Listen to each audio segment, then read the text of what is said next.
Buenas tardes. Antes que nada, quiero dar la bienvenida a todos los conectados en este chat, en el que vamos a presentar una fractura de extremidad superior de húmero tratada mediante reducción y osteosíntesis percutánea. Espero que nos resulte provechoso a todos y que haya un debate intenso y unas preguntas a las que espero poder contestar y que nos permitan tratar con esta técnica que venimos realizando ya desde hace algunos años en nuestro hospital, creemos que con resultados satisfactorios. Sin más, puesto que creo que hemos dado ya los 5 minutos de cortesía, vamos a empezar con la presentación del caso. El título, como he anunciado anteriormente, es Reducción y osteosíntesis percutánea de una fractura de extremidad proximal de húmero en 3 fragmentos con desplazamiento en valgo del fragmento articular. Lógicamente, la presentación la hacemos en la sección de extremidad superior, que está compuesta por mí, por el que está hablando, Jerónimo de la Hoz, por Miguel de la Hoz García, de Facultativa Especialista de Área, y habitualmente el R3 del servicio. En este caso, la doctora Domingo Montesino. Aquí tenemos la foto de los miembros, para que se nos conozca por la cara, que siempre es interesante. Y vamos a empezar. El objetivo, lógicamente, del tratamiento de este tipo de fracturas, como en cualquier otra, es restaurar la anatomía, en este caso de la extremidad proximal del húmero, acortar el periodo de recuperación al haber menos disección de partes blandas, y evitar las complicaciones propias de la cirugía abierta, que como sabéis son fundamentalmente, en este caso, en una articulación con tanta movilidad, la rigidez por fibrosis y la necrosis. El caso clínico es el de un varón de 66 años, jubilado, sin restricciones, aunque no demasiado activo, no excesivamente, no se dedica al deporte, pero si no tiene restricciones de sus actividades de la vida diaria, ninguna restricción. No tiene antecedentes médicos de interés, aunque luego después veremos que se produjo a lo largo de la evolución un problema pulmonar 6 meses después, que para nada ha influido en la recuperación de la fractura de hombro. Sufrió una caída sobre el lado izquierdo, apoyando la mano correspondiente, y presentaba dolor e impotencia funcional en el hombro izquierdo. Le hicimos primero un estudio radiográfico con una radiografía, como solemos hacer, que es lo más sencillo, para conseguir 2 proyecciones perpendiculares de la extremidad proximal del húmero, en rotación interna y externa del brazo que tenemos sistematizada en el servicio. Y tras comprobar que estaba rota la extremidad proximal del húmero, también procedimos a realizarle un estudio con TACs, con reconstrucciones en volumen, que a continuación vamos a mostrar. Aquí tenemos la radiografía en rotación externa, en la que, no sé si se ve el puntero, existe un desplazamiento en valgo de la cabeza con del fragmento cefálico articular, definimos, y una pérdida de domicilio del troquíter o desplazamiento lateral del mismo, lógicamente para poder alojar la superficie articular desplazada. Le hacemos una proyección taxográfica y a continuación le hicimos un estudio con TAC. En el corte frontal vemos una imagen similar a la que vemos en la radiografía, en la proyección anterior-posterior de la radiografía simple del hombro, en la que se ve el valgo de la cabeza y se ve el desplazamiento del troquíter por pérdida de derecho a domicilio. Igualmente le hicimos un corte horizontal en el que podemos apreciar el desplazamiento posterior del troquíter. El troquíter se abre y se va hacia atrás como si fueran las hojas de un libro, por decirlo de manera gráfica. También le hicimos unas reconstrucciones en volumen del TAC, donde apreciamos las mismas alteraciones que veíamos en la proyección anteroposterior. Vemos asimismo que existe una fractura de troquín. Se tiene que abrir hacia adelante, lógicamente, para permitir el alojamiento del fragmento cefálico articular, pero no existe desplazamiento, por lo que, como veremos, posteriormente no actuamos en absoluto sobre él, ya que al dejarle su lugar, el troquín irá hacia su situación original. Aquí vemos el desplazamiento posterior del troquíter y a continuación vamos a hablar sobre la preparación del enfermo en el quirófano. Debemos de identificar los relieves anatómicos, ya que es lo único que nos va a orientar cuando vamos a hacer una osteosíntesis percutánea, ya que lógicamente no vamos a ver la fractura en sí misma. Debemos de orientarnos de manera indirecta. También tendremos un instrumental quirúrgico específico. Colocamos vamos a explicar también cuál es nuestra manera habitual de colocar el intensificador de imágenes para que por su volumen no sea del menor estorbo posible, y también, justo una vez colocado todo el intensificador de imágenes, vamos a comprobar nuevamente, para hacernos nuevamente una idea de los desplazamientos a base de rotación interna y externa del brazo para, repito, hacernos una idea exacta del desplazamiento de los fragmentos antes de proceder a actuar sobre ellos. Aquí tenemos la pintura de los relieves quirúrgicos, de los relieves anatómicos, perdón. Tenemos el acromión, la clavícula. Pintamos el trayecto aproximado del circunflejo, con objeto de actuar siempre distal a él y o proximal a él, nunca evitando 1 centímetro por encima y por debajo de la señal que trazamos, y trazamos en el ángulo antero externo del acromión el lugar donde vamos a hacer la incisión. Tenemos que tener en cuenta algo fundamental. La cabeza humeral no se encuentra bajo el acromión, más de la mitad está por delante. Por tanto, no cometamos el error de irnos al hacer una cirugía percutánea a mitad del acromión, del borde externo del acromión, porque vamos a estar en la cara posterior de la cabeza humeral. Aquí tenemos el instrumental, un portafrío para cortar la aguja. Utilizamos habitualmente agujas del 1,8, unos guantes de protección radiológica, una legra de medio centímetro, una legra de 1 centímetro, la legra de medio centímetro curva, la legra de 1 centímetro con el extremo cuadrado, una tijera, un martillo ligero de unos 200 gramos y una harina fuerte con la parte del gancho de la harina de aproximadamente 1 centímetro de diámetro.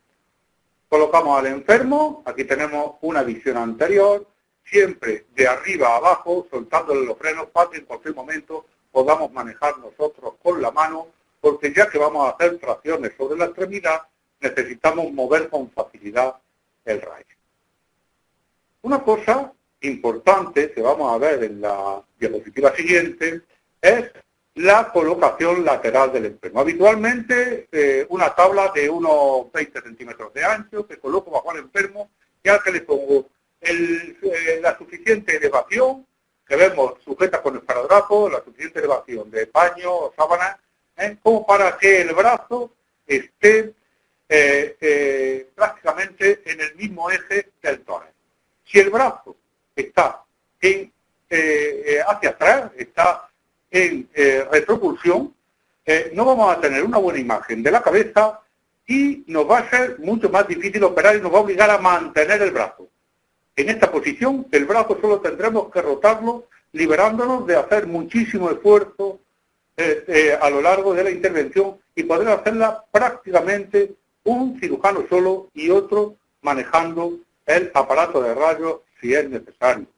Bueno, aquí vemos, hacemos una visión antero-posterior, a continuación veremos la placa y hacemos una visión en rotación interna también y a continuación veremos la placa. La visión antero-posterior, la placa, vemos la elevación que existe, el descenso que existe de la cabeza y aquí tenemos la visión en rotación interna de la placa donde se ve el importante desplazamiento a posterior del troquíter y cómo la cabeza está desplazada en fragmento cefálico articular. Vamos a describir a continuación la técnica paso a paso, a base de fotografía, no en vídeo continuo, en el que primero vamos a explicar cómo hacemos la reducción del fragmento articular, cómo hacemos la osteosíntesis del fragmento articular a la metáfisis, lógicamente, cómo a continuación hacemos la reducción del troquíter y finalmente cómo hacemos la osteosíntesis del troquíter. Primero he dicho que vamos a explicar la técnica paso a paso en fotografía y a continuación veremos la técnica de manera continua en vídeo. Hacemos la incisión, metemos una tijera y despegamos la bursa subacromio-deltoidea del troquíter por palpación. A continuación introducimos la legra delgada y de punta roma para que no sea fácil, que nos enganche poco en las partes blandas, para palpar donde se encuentra, por palpación, que nota muy bien la consistencia ósea y esponjosa, entre el troquíter del foco de fractura, ¿no? Entre el troquíter y la cabeza umbral. Introducimos, en este caso, la legra de punta cuadrada, empujando la cabeza en sentido contrario, lógicamente, al desplazamiento, aproximadamente en la dirección de la aguja que posteriormente introducimos desde la metáfisis al borde externo, mitad lateral, digamos, del fragmento cefálico articular que previamente hemos reducido con la presión de la legra. A continuación, introducimos otra aguja divergente con la anterior, que nos permita, que nos dé estabilidad a este montaje. Comprobamos mediante las rotaciones correspondientes que las dos agujas se encuentran dentro del fragmento cefálico articular, que tenemos una estabilización ya parcial y a continuación introducimos una tercera aguja formando aproximadamente un trípode. Una vez estabilizado el fragmento articular con la metáfisis, procedemos a introducir una harina fuerte, vuelvo a decir, de 1 centímetro aproximadamente de diámetro en el gancho de la harina y la dirigimos hacia el troquíter que previamente habíamos despegado de adherencia con el deltoide, habíamos despegado la bolsa subacromio-deltoidea. Traccionamos de detrás adelante porque, como hemos explicado al principio, tanto en el TAC como en la radiografía simple, el desplazamiento suele ser como un libro abierto que se abre la página y a la vez que se desplaza posteriormente. Traccionamos hacia adelante y tratamos de cerrar con el ganchito esa hoja de libro. Siempre lo hacemos en la parte superior teniendo presente de que hay una buena congruencia con el fragmento cefálico articular. A continuación, una vez lo tenemos reducido, procedemos a pasar la primera aguja. ¿Qué la pasaremos? Normalmente desde el troquíter al fragmento cefálico articular hasta llegar a hueso subcontral. Aquí lo vemos cómo llega hasta hueso subcontral, porque debemos de recordar que la mayor parte de la cabeza está hueca, de manera que si la dejáramos en la mitad, probablemente la aguja no tendría ninguna zona de agarre. Debemos repetir, es un detalle importante, las agujas debemos apoyarla en hueso subcontral a la vez sin pasarnos, y eso hay que tener cuidado en una casquete de espera, como es en la forma de esta articulación, para evitar que las agujas protuyan dentro de la misma. Pasamos una segunda aguja también desde el troquíter al mismo hueso subcontral y tenemos 3 agujas abajo, 2 arriba y opcionalmente utilizamos una tercera aguja.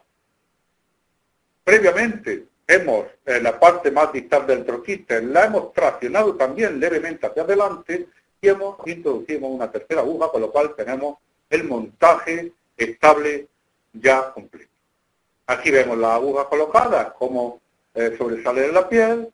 Las agujas, una vez que las hemos cortado, vemos el resultado final en el intensificador de imágenes y este es el resultado final tras la reducción y la absorción.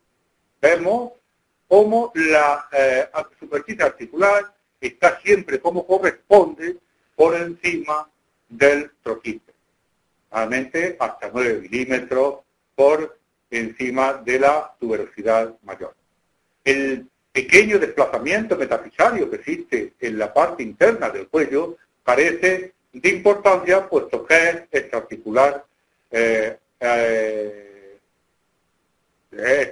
lógicamente. Bueno, aquí vamos a ver el vídeo, la secuencia completa de las técnicas que hemos explicado en diferentes fotografías. Bien, vemos la pequeña incisión, despegamos la bolsa subacromideltoidea con la tijera, introducimos la alegra delgada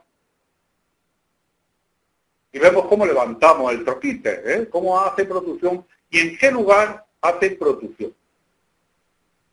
Si os fijáis, hemos apoyado esta alegra delgada y ahora veremos una cosa que he querido especialmente que salga en el vídeo. Y es el problema que hay si utilizamos un material inadecuado. La alegra está bien para palpar, para despegar, pero conviene utilizar una alegra de 1 centímetro de ancho y cuadrada como mejor instrumento para reducción de la fractura, porque si no ocurre lo que a continuación vamos a ver. Empujamos la fractura hacia arriba, vemos que podemos.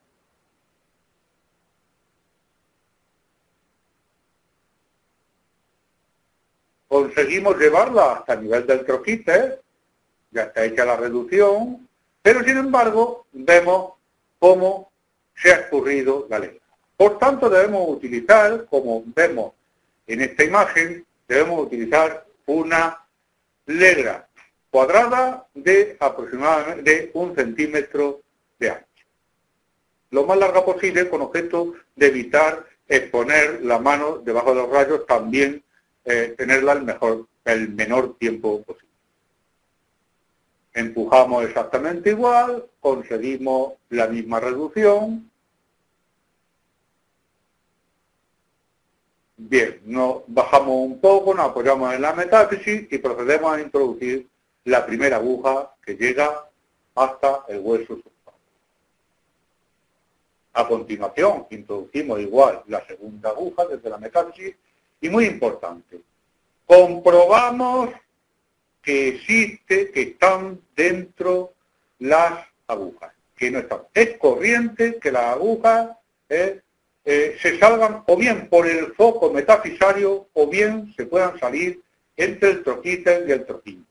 Perdón, entre el troquíter y el fragmento cefálico articular. Por tanto, debemos comprobar, como hemos hecho aquí, perfectamente, rotando que las agujas se encuentran dentro y apoyadas en el hueso subcontral del fragmento cefálico articular. Aquí lo vemos perfectamente. Y a continuación procedemos a introducir la tercera aguja, ya que el sistema más estable para fotosintetizar una superficie curva es lógicamente un trípode. Comprobamos nuevamente que están todas las agujas dentro y a continuación procedemos a introducir la harina que enganchamos en la tuberosidad mayor, siempre en la parte superior,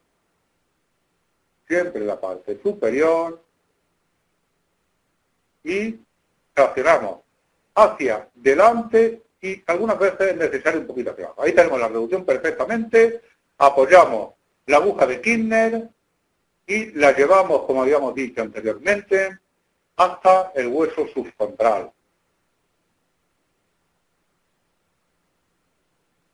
Comprobamos, ahora en este caso cogemos el fragmento más distal también para traérnoslo, porque si no suele bascular un poco para traérnoslo también un poquito hacia adelante, la parte metafisaria con mayor espesor cortical del troquite.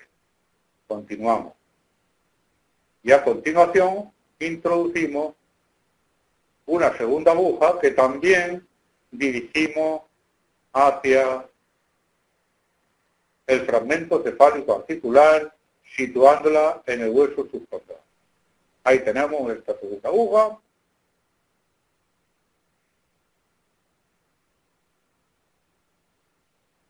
Y por último, introducimos opcionalmente, no siempre lo hacemos, con el montaje anterior no suele ser suficiente, pero bien. En este caso introducimos una tercera aguja entre el troquíter y la metáfisis. Todos los fragmentos están unidos a todos y entre sí.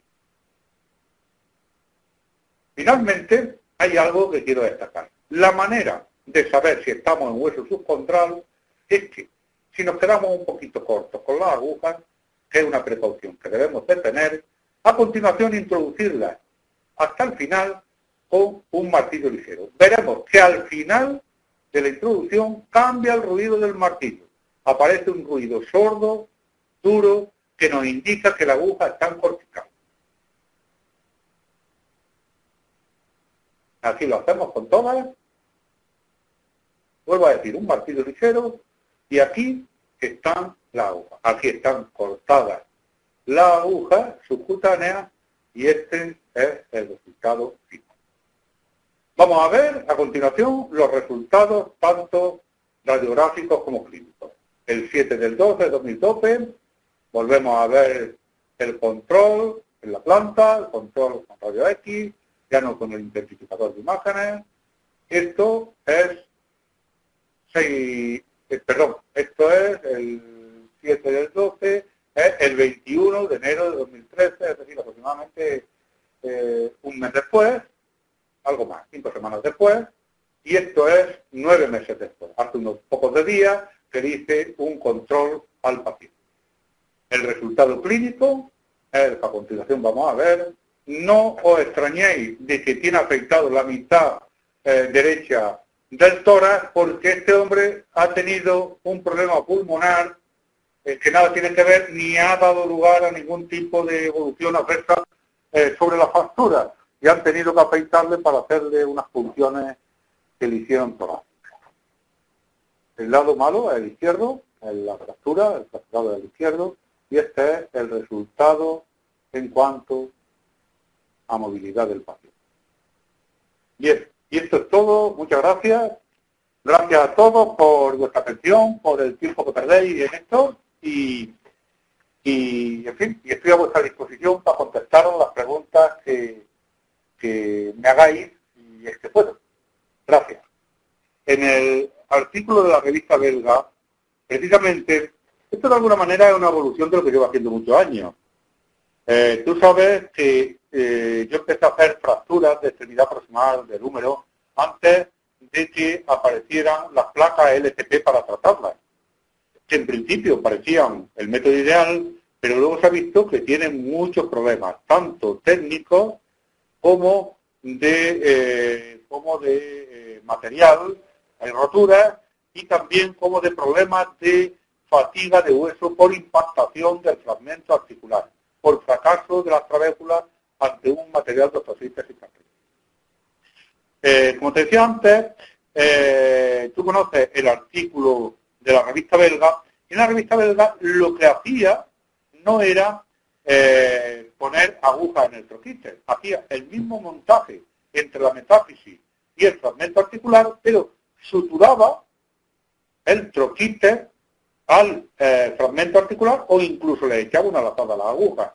Aquí evidentemente no se puede suturar, pues lógicamente hay que ponerle algún otro método de osteosíntesis que son las agujas. Rollwell.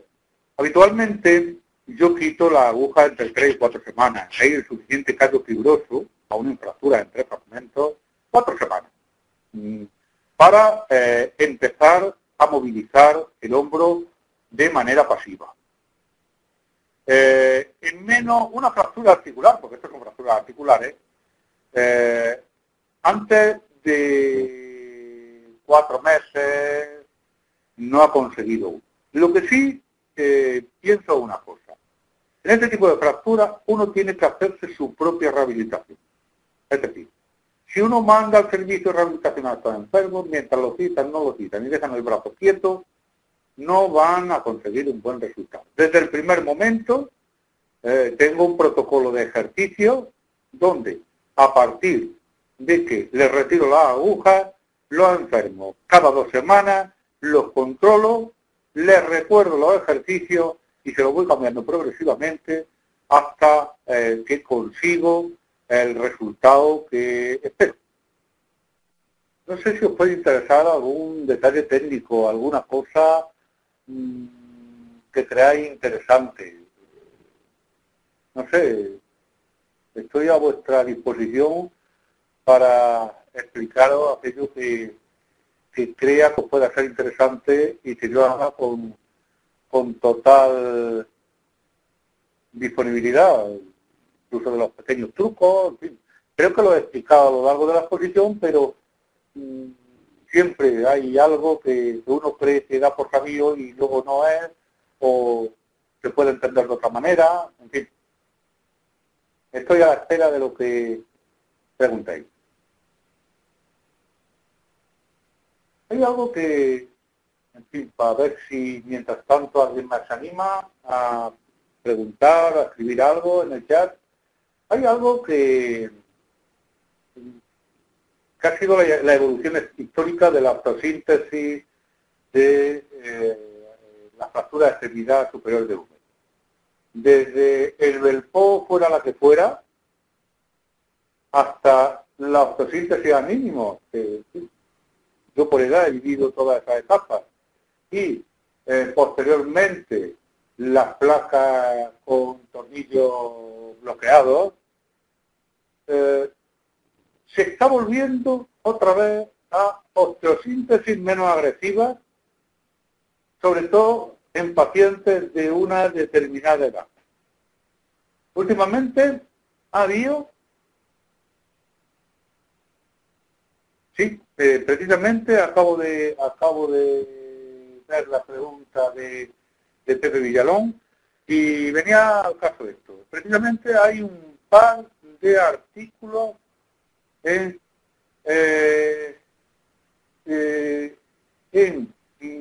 Orthopedic Trauma que hablan de osteosíntesis a mínimo con 2 métodos de sujeción de la aguja. Uno, un pequeño bloque, y otro, una especie de pequeño fijador interno, porque todos sabemos que el problema de la aguja es su movilización.